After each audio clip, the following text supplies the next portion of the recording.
நன்றி நன்றி நன்றி.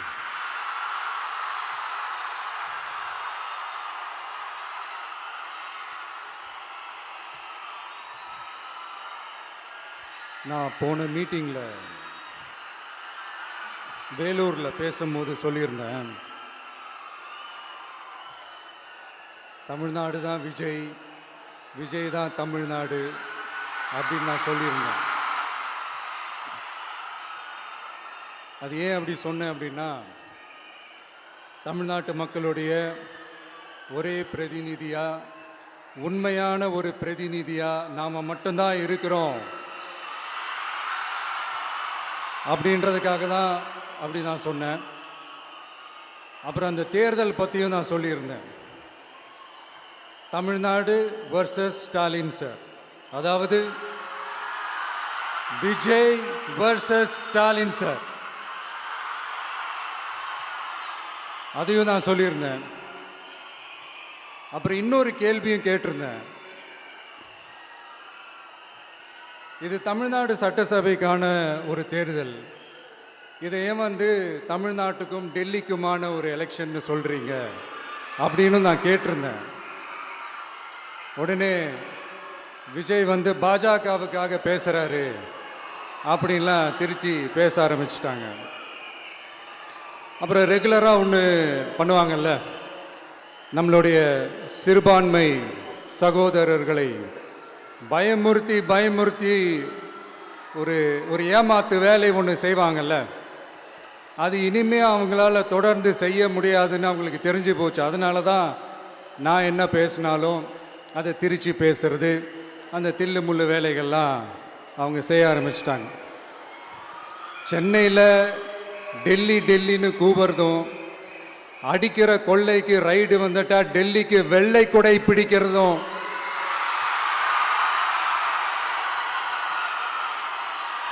இதெல்லாம் யாருன்னு உங்களுக்கே நல்லா தெரியும். தமிழ்நாட்டை காப்பாற்றுறது திமுக தான், தமிழ்நாட்டை பிழைக்க வைக்கிறது திமுக தான், இதெல்லாமே பண்ணுறது திமுக தான், ஸ்டாலின் சார் தான்.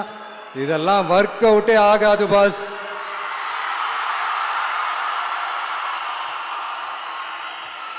சின்ன பசங்களாம் சொல்ல ஆரம்பிச்சிட்டாங்க, ஓம் சக்தி பராசக்தி, திமுக ஒரு தீய சக்தி.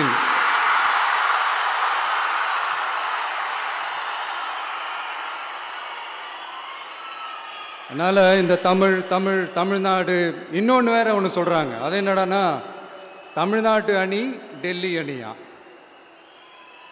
கிரிக்கெட்ல கூட தமிழ்நாட்டு அணியை டெல்லி அணியால தொட்டு கூட பார்க்க முடியாது.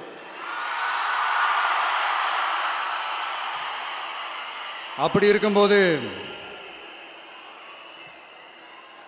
கிரிக்கெட்லையும் விசில போடுறது தமிழ்நாடு தான், சிஎஸ்கே.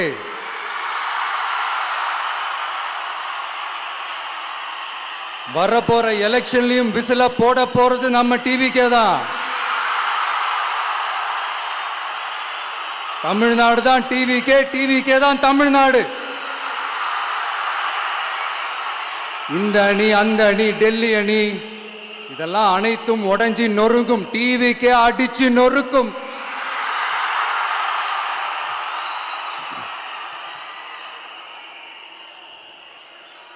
எனக்கும் என்னுடைய மக்களுக்கும் நடுவில் வேற யாராலையும் உள்ள நுழையவே முடியாது. இது ஒரு அம்மா பையன் உறவு, அப்பா புள்ள உறவு, அண்ணன் தங்கச்சி உறவு, அண்ணன் தம்பி உறவு, அக்கா தம்பி உறவு. இது சும்மா ஒரு எலெக்ஷனுக்கு வந்த உறவு அப்படின்னு நினைச்சிடாதீங்க. இது இயற்கையாகவே அமைஞ்ச உறவு. இது எவ்வளோ டீப்பான உறவுன்றது நான் உணர்ந்திருக்கிறேன். அதே மாதிரி நம்ம தமிழ்நாடு மக்களும் இதை உணர்ந்து இருக்கிறாங்க. இன்னும் சிம்பிளா சொல்லணும்னா, மற்றவங்களுக்கு வேணா இது எலெக்ஷன், ஆனா எனக்கும் என்ன நேசிக்கிற மக்களுக்கும் it is an emotion.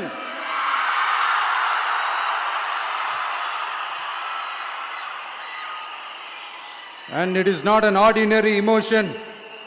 It is a powerful oceanic emotion. இப்படி இருக்கும்போது வீட்டுக்கு வீடு விஜய், தமிழ்நாட்டுக்காக விஜய், வெற்றி பேரணியில் தமிழ்நாடு, இதெல்லாமே 100% இந்த எலெக்ஷன்ல அது ப்ரூவ் ஆகும்.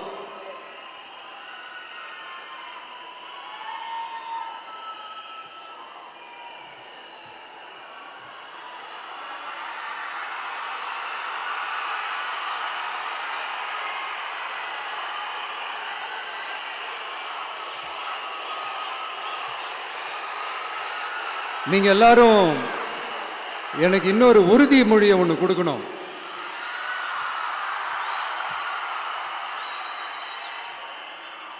ஊழலற்ற உண்மையான சமூக நீதியை நிலைநாட்ட நம்ம ஆட்சியை அமைப்பீங்க தானே? உங்களை தான் கேட்கிறேன், நம்ம ஆட்சியை அமைப்பீங்க தானே? இந்த விஜய்க்கு ஒரு வாய்ப்பு கொடுப்பீங்க தானே? உண்மையிலே கொடுப்பீங்க தானே? இந்த விஜய நம்புறீங்க தானே? ஒவ்வொரு வீட்லயும் விசில் சத்தம் கேட்கும் தானே? அந்த விசில் சத்தம் ஒவ்வொரு பூத்திலையும் புயலா ஒலிக்கும் தானே? Thank you, thank you, thank you.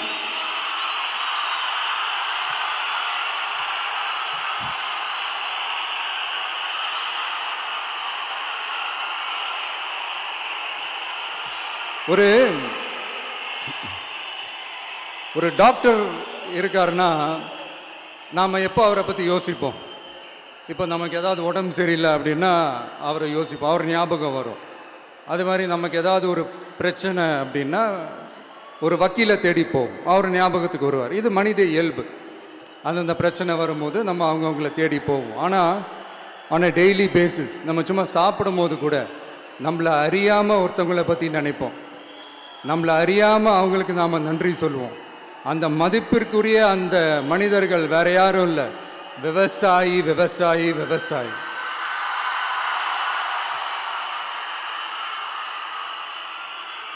அவங்க பார்க்கறதுக்கு வேணா சாதாரணமாக இருப்பாங்க, ஆனால் அவங்க சாதாரணமான மனிதர்கள்லாம் கிடையாது. இந்த உலகத்தையும் மனிதர்களையும் படைச்சது கடவுள்னு சொல்லுவாங்க, ஆனால் அந்த கடவுளுக்கே படையல் போடுற உயர்ந்த மனிதர்கள் தான் நம்ம விவசாயிகள். இந்த பூமியில உயிர் இருக்குது, இந்த பூமியில பூ பூக்கும், காய் காய்க்கும், பூத்து குலுங்கும்னு இந்த பூமியை அழகா காட்டி இந்த பூமியை சாமி ஆக்கிறதுல இயற்கையோட சேர்ந்து நம்ம விவசாயிகளுக்கும் ஒரு முக்கிய பங்கு ஒன்று இருக்குது. அதனால நான் ஏதோ ஓவரா ஏதோ சொல்றேன்னு நினைக்காதீங்க. எனக்கு இந்த அடுத்த ஜென்மம் மறுபிறவியை பற்றியெல்லாம் எனக்கு தெரியாது. அது உண்மை அப்படின்னா அடுத்த ஜென்மத்தில் நான் ஒரு விவசாயி குடும்பத்தில் பிறக்கணும்னு ஆசைப்படுறேன்.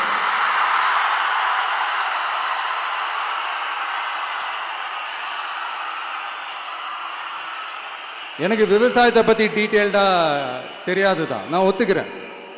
அதனால் மற்றவங்க மாதிரி நானும் டெல்டாக்காரன் தான் அப்படின்னு உங்கள் காதில் டால்டா ஊத்தலாம் நான் வரல. எனக்கு விவசாயத்தை பற்றி டீட்டெயில்டாக தெரியலனா கூட அவங்க படுற கஷ்டங்களை பற்றி எனக்கு நல்லாவே தெரியும். நம்மளுடைய முதல் அரசியல் பயணம் தொடங்கினதே அந்த பரந்தூர் விஷயத்தை கையில் எடுத்து தான். அதனால் நம்மளுடைய இந்த ஆட்சி அமைஞ்சதும் தீர்க்க வேண்டிய முக்கியமான பிரச்சனைகளில் நம்மளுடைய விவசாய பிரச்சனைகளும் ஒன்று. முதல்வர் அவர்களுக்கு இந்த மாதிரி நீங்கள் அது செஞ்சிட்டேன் இது செஞ்சிட்டேன் அப்படின்னு நிறையா பெருமையாக சொல்லிக்கிறீங்களே, ஒரு அடிப்படை ஒரு பிரச்சனையை பற்றி ஒன்று பேசுவோமா? கொஞ்ச நாளைக்கு முன்னாடி ஐநா சபை ஒரு ரிப்போர்ட் ஒன்று வெளியிட்டிருந்தாங்க. அது கூட தினத்தந்தி நியூஸில் கூட வந்துச்சு. உடனே கூகுள் பண்ணி எதுவும் தேடாதீங்க, உங்கள் ஏஜென்சி வச்சு எதுவும் சர்வே கிருவே எடுக்காதீங்க. எதுக்கு உங்களுக்கு சிரமம்? நானே என்னன்னு சொல்கிறேன். தண்ணீர் திவால் அப்படின்ற அந்த தலைப்பில் தண்ணியே இல்லாமல் திவால் ஆக போகுது அப்படின்ற அந்த கட்டுரை படிக்கும்போது உண்மையிலேயே மனசுக்கு ரொம்ப பகீர்னு இருந்தது. இந்தியாவிலேயே அது முக்கியமாக நம்ம தமிழ்நாட்டில் இன்னும் கொஞ்ச காலத்திலேயே தண்ணியே இல்லாமல் திவாலாக போகுதான். அதுக்கு காரணம் நிலத்தடி நீரை பாதுகாக்காமல் விட்டது தான் காரணமாக. மண்ணையும் மணலையும் கொள்ளையடிச்சா பின்ன வேற என்ன நடக்கும்? மலைகளை முழுகினா பின்ன வேற என்ன நடக்கும்? கனிம வளங்களை கொள்ளையடிச்சா பின்ன வேற என்ன நடக்கும்? இந்த மணல் கொள்ளையில் ஈடுபட்டவங்களை மேல நீங்க சரியா நடவடிக்கை எடுக்கலன்னு அது போதுமானதாக இல்லை அப்படின்ட்டு சென்னை உயர்நீதிமன்றம் சொன்னிச்சே, மறந்துட்டீங்களா? இந்த மணல் கொள்ளை, கனிம வள கொள்ளை, இதுக்கெல்லாம் காரணம் மணல் மாஃபியா குரூப் தான் மதுரை உயர்நீதிமன்றம் அந்த கிளை சொன்னிச்சு. அதை மறந்துட்டீங்களா? இந்த மணல் மாஃபியா குரூப்புக்கு ஆதரவு அளிக்கிறது யாரு? உங்க திமுக கவர்மெண்ட் தானே. அது இல்லைன்னு சொல்ல முடியுமா? அவங்களோட டீலிங்ல இருக்கிறது யாரு? நீங்க தானே. அது இல்லைன்னு சொல்ல முடியுமா? தண்ணி திவாலாக போகுது, மணல் திவாலாக போகுது, கனிம வளம் திவாலாக போகுது. மொத்தத்தில் உங்க ஆட்சியில தமிழ்நாடு திவாலாக போகுது. கடன் மேல கடன் வாங்கிட்டு உங்க கவர்மெண்ட்டே குப்பராட்சி படுத்துக்குச்சு. உங்ககிட்ட பேசுறதும் ஒண்ணுதான். சரி, அதை விடுங்க.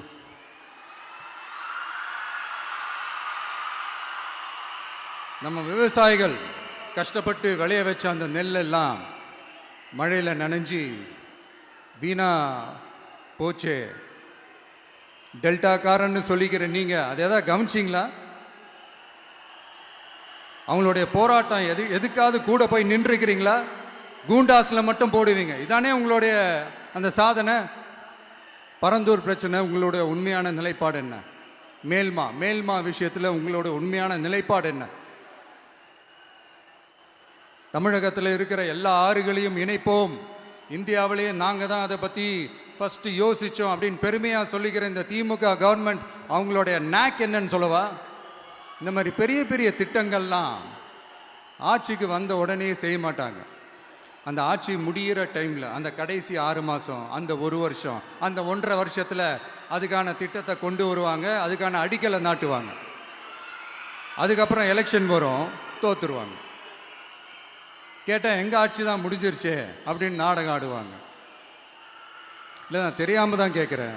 மக்கள் மேலே உங்களுக்கு உண்மையிலே அந்த அக்கறை இருந்துச்சுன்னா ஆட்சிக்கு வந்த உடனே இந்த மாதிரி பெரிய பெரிய திட்டங்கள்லாம் ஸ்டார்ட் பண்ண வேண்டியது தானே. அதனால் ஆட்சி முடியும் போது அடிக்கல் நாட்டுறது. ஓட்டுக்காக என்னென்னலாம் பேசுவீங்க, ஆனால் மக்கள் இதெல்லாம் நம்புறதுக்கு அவங்க ஏமாளிங்க நினச்சிங்களா? மக்களே, நம்மளுடைய ஆட்சி அமைஞ்சதும் இந்த மாதிரி பெரிய பெரிய திட்டங்கள்லாம் உடனே ஸ்டார்ட் பண்ணுவோம். அதை அந்த 5 வருஷத்துக்குள்ள அதை முடிக்கவும் ட்ரை பண்ணுவோம். ஸோ இப்படிலாம் நம்ம பேசினா காவிரி பிரச்சனையில் உன் கருத்து என்ன, முல்லை பெரியார் பிரச்சனையில் உன் கருத்து என்ன, இப்படிலாம் அதெல்லாம் பற்றி உனக்கு என்ன தெரியுமா அப்படின்னு கேட்க ஆரம்பிச்சிருவாங்க. ஐயா, உலக மகா மேதைகளே, ROV, ரிமோட்லி ஆப்ரேட்டட் வெஹிக்கிள், அதை வச்சு தண்ணிக்குள்ளேயே போய் அணைகளோட உறுதித்தன்மையை ஆராய்ச்சி பார்க்குற வரைக்கும் நான் எல்லாம் தெரிஞ்சு தான் வச்சிருக்கிறேன். ஒருத்தன் சைலண்டாக இருக்கான், அமைதியாக இருக்கான்னா உடனே அவனுக்கு எதுவுமே தெரியாதுன்னு நினச்சிடாதீங்க. சும்மா கருத்து சொல்லிக்கிட்டு கம்பு சுற்றிக்கிட்டு இருந்தால் எல்லாமே நடந்துருமா? நசன் பேசி அதை கேட்டு மக்கள் வெறுத்து போயிட்டாங்க. உருப்படியா ஏதாவது யோசிங்கயான்னு மக்கள் நினைக்கிறத யாருக்கு தெரியுதோ தெரியலையோ, எனக்கு அது நல்லாவே தெரியுது. உரிய இடத்துக்கு போய் சம்பந்தப்பட்டவங்களோட பேசி அதுக்கான சொல்யூஷன் என்னன்னு தெரிஞ்சுக்கிட்டு அதை ப்ராப்பராக எக்ஸிக்யூட் பண்ணணும். அடுத்து, நம்மளுடைய கடல் விவசாயிகளான நம்மளுடைய மீனவர்களுடைய பிரச்சனைக்கு அப்பப்போ எந்திரிச்சு கடிதம் எழுதிட்டு திரும்ப தூங்க போயிடுவார். அவ்வளோதான், அதோட அது அப்படியே கிடக்கும். மானே, தேனே, பொன்மானே, இப்படிலாம் கடிதம் எழுதுறதெல்லாம் வேலைக்கே ஆகாது. ஒன்றிய அரசுக்கு அந்த உண்மையான உணர்வுபூர்வமான அந்த அழுத்தத்தை கொடுக்கணும். நம்ம மீனவர்கள் மேல அவங்க கையே வைக்கக்கூடாது, கையே வைக்க விடக்கூடாது. அவங்களுக்கான அந்த பாதுகாப்பு பக்காவா இருக்கணும். அதுதான் நம்மளுடைய ஒரே அஜெண்டா. மீனவர்களே, அடுத்து நம்மளுடைய ஆட்சி தான். கவலைப்படாதீங்க, தைரியமா இருங்க. உங்களுக்கான பாதுகாப்பு பக்காவா இருக்கும்.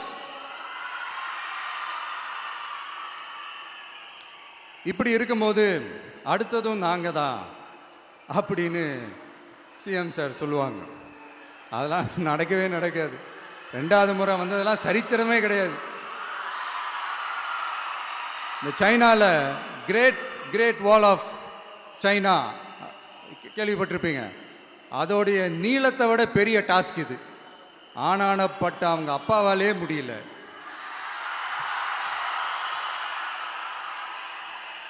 நான் முன்னாடியே சொன்ன மாதிரி உரிய இடத்துக்கு போய் சம்மந்தப்பட்டவங்களோட பேசி அதுக்கான சொல்யூஷன் என்னன்னு தெரிஞ்சுக்கிட்டா அதை எக்ஸிக்யூட் பண்ணுறது தான் ஒரு தெளிவான அரசியல். சும்மா ஆறுதல் சொல்கிறதெல்லாம் தெளிவான அரசியல்லாம் கிடையாது.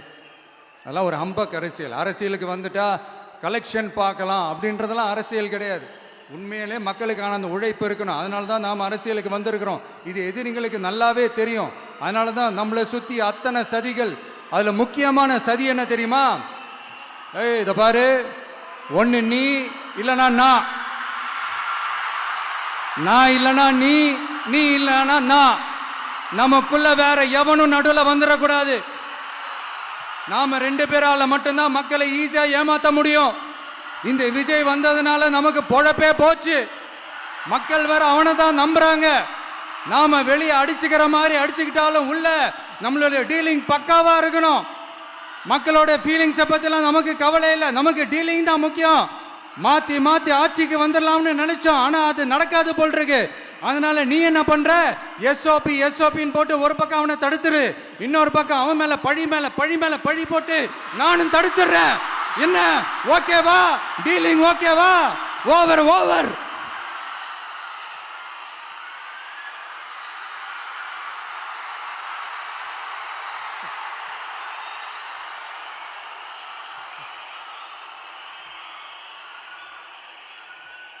இல்லைங்க, உண்மையிலேயே சிரிக்கிறதா என்ன பண்ணுறதுன்னு எனக்கு தெரியல. உண்மையிலே இப்படி தான் இருக்கு அவங்க டீலிங்லாம்.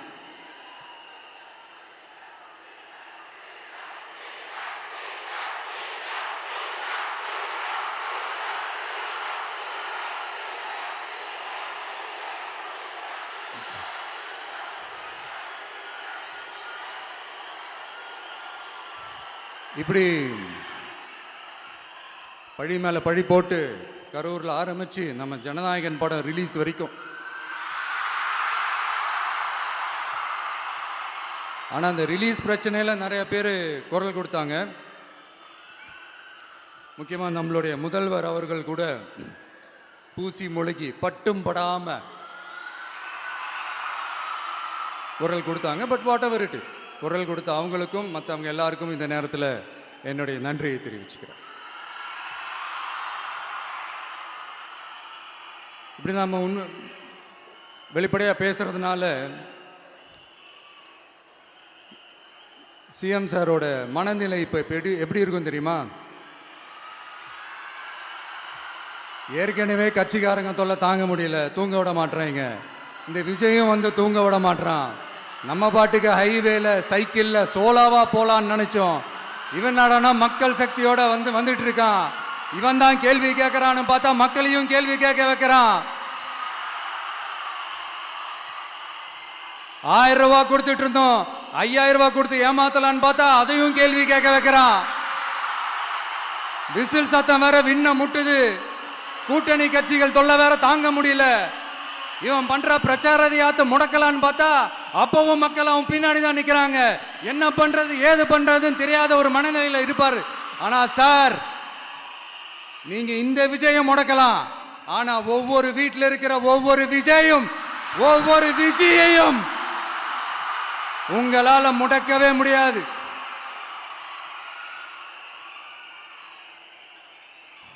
அவங்களாம் ஆல்ரெடி பிரச்சாரத்தை ஸ்டார்ட் பண்ணிட்டாங்க சார். வீட்லயே குடும்பமா இறங்குவாங்க பாருங்க பிரச்சாரத்துக்கு. அப்ப உங்களால மட்டும் இல்ல,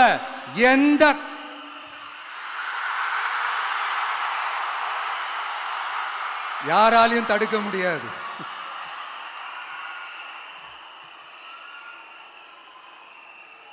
நம்ம டவுன் சவுத்தில் ஒரு ஊரில் உங்கள் அப்பாவுக்கு வெங்கல சிலை வைக்கணும்னு ட்ரை பண்ணீங்கல்ல, அதுக்கு சுப்ரீம் கோர்ட் என்ன சொன்னாங்க? மக்களோட பணத்தில் யாருக்கு புகழ் பாட பார்க்குறீங்க அப்படின்னு கேட்டாங்கல்ல. அதுக்கு என்ன அர்த்தம் தெரியுமா? ஊராம் வீட்டு நெய்யில் உங்க வீட்டுக்கு ஸ்வீட் செய்யாதீங்க. எப்படி? ஊராம் வீட்டு நெய்யில் உங்க வீட்டுக்கு ஸ்வீட் செய்யாதீங்கன்னு அர்த்தம். மக்களோட ஒரு அடிப்படை வாழ்வாதாரத்துக்கு ஏதாவது பிரச்சனைக்குன்னு கேட்டா நிதி சுமைன்னு சொல்றீங்க. செலை வைக்கிறதுக்கு மட்டும் எங்கிருந்து சார் காசு வருது?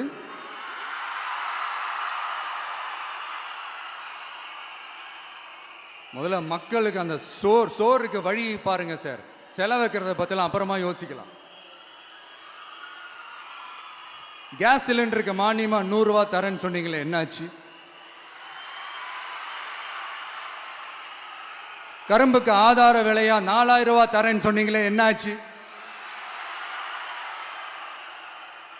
ரொம்ப நாள் கல்யாணமே ஆகாம இருக்கிற பெண்களுக்கு அவங்களுடைய கல்வி தகுதிக்கு ஏற்ப அரசு வேலை கொடுப்போம்னு சொன்னீங்களே, என்னாச்சு? இதெல்லாம் வெறும் சாம்பிள் தான். இதோட ஹைலைட் ஒன்று இருக்கு.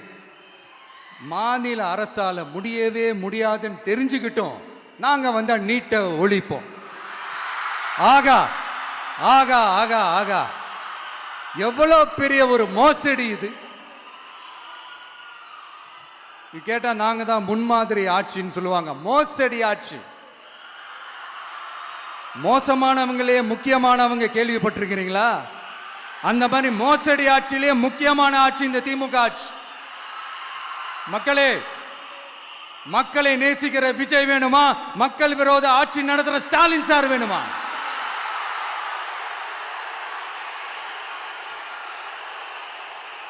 இந்த விஜய் நம்புறீங்களா? ஸ்டாலின் சார் நம்புறீங்களா?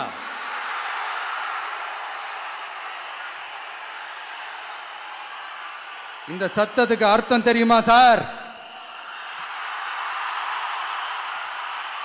ஸ்டாலின் தொடரட்டும் அப்படின்னு அர்த்தம் கிடையாது. தீய சக்தி திமுக ஆட்சி மறையட்டும், தூய சக்தி டிவிக்கு ஆட்சி வரட்டும். நானும் உதிக்கட்டும்னு சொல்லாம்னு நினைச்சேன், பார்த்தா அதை வேற திருச்சி பேச ஆரம்பிச்சிருவாங்க. திருநெல்வேலியில், நாங்குநேரியில் இப்போ ரீசெண்டாக ஒரே லைனில் சொல்லணும்னா, நம்ம நண்பர் ஒருத்தர் ட்வீட் போட்டிருந்தாரு, அதையே சொல்கிறேன். ஸ்டாலின் தொடரட்டும், சட்டம் ஒழுங்கு சந்தி சிரிக்கட்டும். இதுதான் அந்த பிரச்சனைக்கு ஒரே லைன்.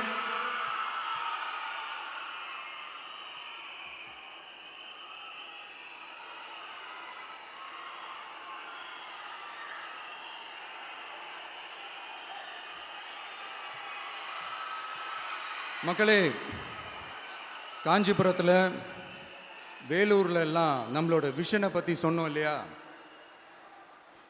அதே மாதிரி இங்கேயும் சில விஷன்ஸை சொல்லணும்.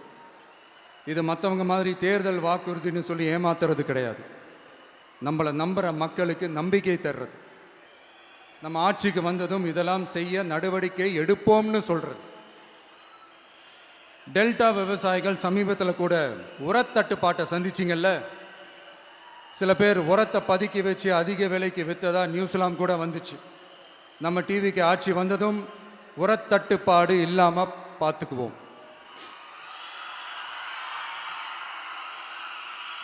5 ஏக்கர் வரை நிலமுள்ள விவசாயிகள் வேளாண் கூட்டுறவு வங்கிகளில் வாங்கிய பயிர் கடன் முழுமையாக ரத்து செய்வதற்கும்,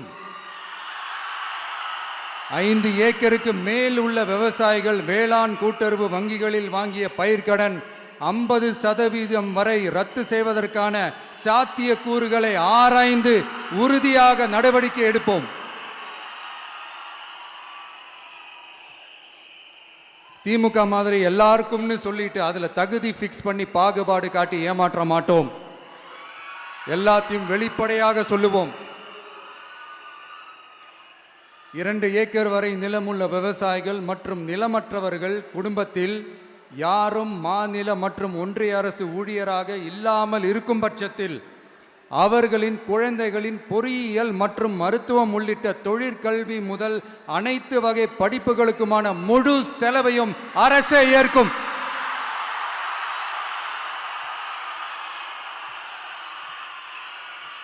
விவசாயிகளின் விருப்பத்திற்கு எதிராக எந்த திட்டமாக இருந்தாலும், ஒன்றிய அரசின் நெருக்கடியே இருந்தாலும் அந்த திட்டத்தை உங்களுடைய டிவிகே ஆட்சி முழுமையாக நிராகரிக்கும். எப்போதும் விவசாயிகளின் பக்கமே நம் ஆட்சி நிற்கும். கொள்முதல் நிலையங்களில் முறையாக நெல் மூட்டைகள் பாதுகாக்கப்படும். நெல் முளைத்து வீணாவதை பார்த்து கொண்டு நமது அரசு சும்மா இருக்காது. போதுமான கொள்முதல் நிலைய வசதிகள் ஏற்படுத்தப்படும். அதே போல கொள்முதல் நிலையங்களில் கொள்முதல் செய்வதற்கோ மூட்டை ஏற்றி இறக்கவோ ஒரு பைசா கமிஷன் வாங்காமல் பார்த்து கொள்ளப்படும். அப்படி கமிஷன் வாங்குவது யாராக இருந்தாலும் கடும் நடவடிக்கை எடுக்கப்படும்.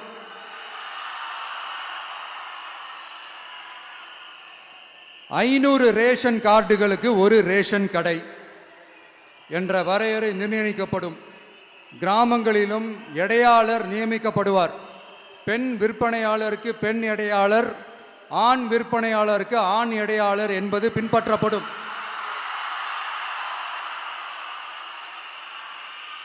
ரேஷன் கடைகளில் அரிசி தவிர அனைத்து பொருள்களும் பாக்கெட் செய்து விநியோகிக்கப்படும். மீனவர்களுக்கு ஒன்றிய அரசு சட்டப்படியான பாதுகாப்பை உறுதி செய்ய வேண்டும். அதற்கான உண்மையான உணர்வுபூர்வமான அழுத்தத்தை ஒன்றிய அரசுக்கு நமது டிவிக்கு அரசு கொடுக்கும்.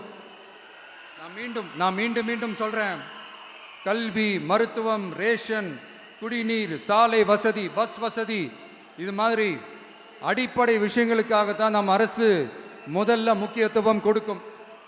எனக்கு நம்மளோட குழந்தைகள், நம்ம பெண்கள், நம்ம இளைஞர்கள் லைஃபுக்கு முன்னுரிமை கொடுக்கணும்.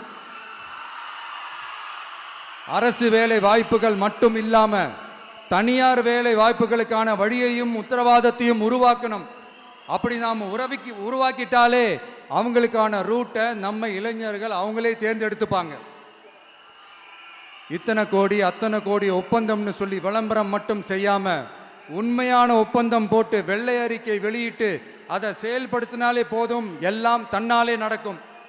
இங்க என்னனையும் சொல்ல நினைக்கிறேன், இங்க அடுத்து நாங்க தான் நெஞ்ச நிமித்திரி கூவுற யாராச்சும் நாங்க ஊழலே செய்யாதவங்கன்னோ ஊழல் செய்யவே மாட்டோம்னோ நெஞ்ச தொட்டு மனசாட்சியோட சொல்ல முடியுமா? ஆனா நாம இன்னைக்கு இல்ல, ஆட்சிக்கு வந்ததுக்கு அப்புறமும் ஓப்பனா தில்லா கட்ஸா சொல்லுவோம், ஊழல் லஞ்சம் இல்லாத ஒரு ஆட்சியை கொடுக்க உண்மையா ட்ரை பண்ணாலே போதும், எல்லாம் தன்னாலே நல்லா நடக்கும். எல்லாரும் கொஞ்சம் கை இப்படி வைங்களேன். எங்க ஓட்டு எங்க உரிமை,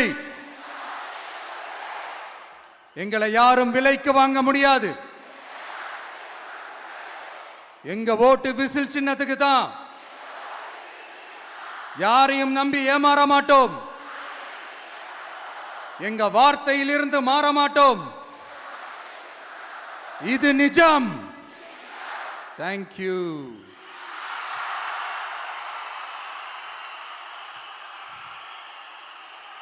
என் நெஞ்சில் குடியிருக்கும் தஞ்சை மக்களே,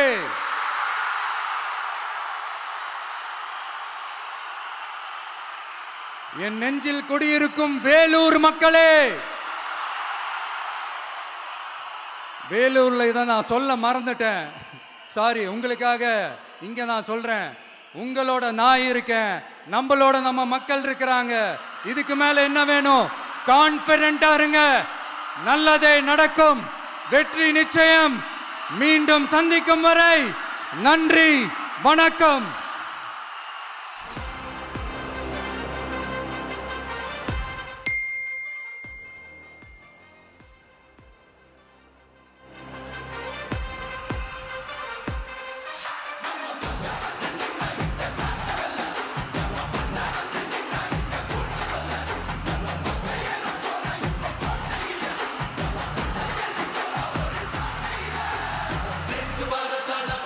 வெற்றி தலைவர் அவர்களுக்கு சிறப்பு பரிசு வழங்க தஞ்சாவூர் மத்திய மாவட்ட கழக செயலாளர் அண்ணன் விஜய் சரவணன் அவர்கள் வருகிறார்.